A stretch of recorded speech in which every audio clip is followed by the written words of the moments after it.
Presiden Turki pertama Mustafa Kemal Atatürk telah meninggal dunia pada tanggal 10 November 1938 silam. Cerita meninggalnya mantan petinggi militer ini beredar luas di media sosial.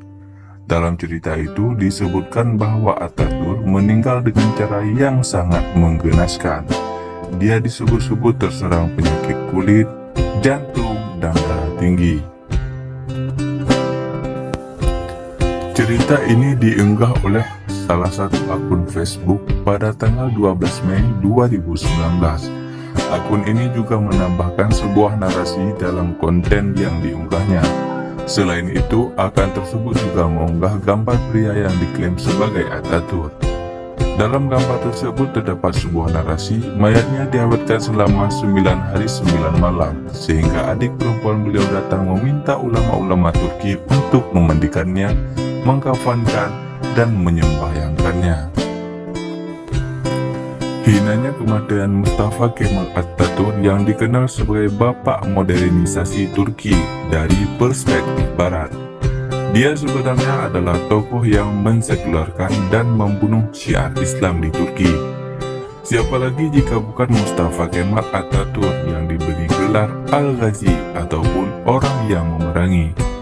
Sedangkan Atatürk sendiri mempunyai arti bapak orang Turki.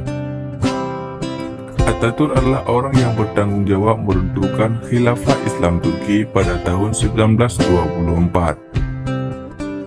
H.S. Armstrong, salah satu seorang pembantu Atatürk, dalam bukunya yang berjudul Azibu Al-Khabar atau Al-Hayah Al-Khasah di Dariyah telah menulis, sesungguhnya Atatürk adalah keturunan Yahudi. Nenek moyangnya adalah Yahudi yang pindah dari Spanyol ke pelabuhan Salonika. Golongan Yahudi ini dinamakan dengan Yahudi Daunama, yang terdiri dari 600 keluarga. Mereka mengaku beragama Islam hanya sebagai identitas, tetapi masih menganut agama Yahudi secara diam-diam. Ini diakui sendiri oleh bekas Presiden Israel Yitzhak Zivi dalam bukunya Daunamah terbitan tahun 1957. Atatürk mengubah ucapan Assalamualaikum menjadi Marhaban Bikum yang berarti selamat datang, melarang menggunakan busana Islam dan sebaliknya mewajibkan memakai pakaian ala barat. Dalam tempo beberapa tahun saja, dia berhasil menghapuskan perayaan Hari Raya Idul Fitri dan Hari Raya Idul Adha serta melarang kaum muslimin menunaikan ibadah haji, melarang poligami, dan melegalkan perkawinan wanita muslim dengan non-muslim. Dia membatalkan libur pada hari Jumat, melarang azan dalam bahasa Arab dan menggantikannya dengan bahasa Turki. Tindakan yang dilakukan oleh Atatürk ini nyata sekali telah memisahkan budaya Turki dari akar agama Islam yang menghapuskan Islam sebagai agama resmi negara Turki. Atatürk berusaha keras untuk menghancurkan para penentangnya. Dia membakar majelis-majelis, menangkap para pimpinan majelis, dan juga mengawasi para ulama. Atatürk pernah menegaskan bahwa negara tidak akan maju kalau rakyatnya tidak cenderung kepada pakaian modern. Dia menggalakkan minuman Arab secara terbuka, mengubah Al-Quran yang kemudian dicetak dalam bahasa Turki. Bahasa Turki sendiri diubah dengan membuang unsur-unsur Arab dan Parsi.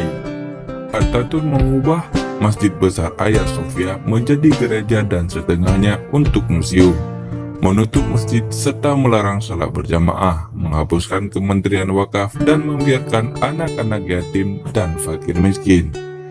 Dia membatalkan undang-undang waris faraid secara Islam, menghapus penggunaan kalender Islam dan menggantikan huruf Arab ke huruf Latin. Atatürk menganggap dirinya Tuhan, sama seperti Fir'aun. Ketika itu ada seorang prajurit ditanya siapa Tuhan dan di mana Tuhan tinggal. Karena takut, sang prajurit tersebut menjawab Kemal Atatürk adalah Tuhan. Dan dia tersenyum dan bangga dengan jawaban yang diberikan.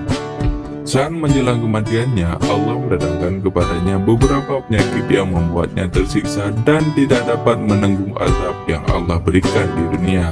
Di antaranya adalah penyakit kulit, di mana dia merasakan gatal di sekujur tubuhnya.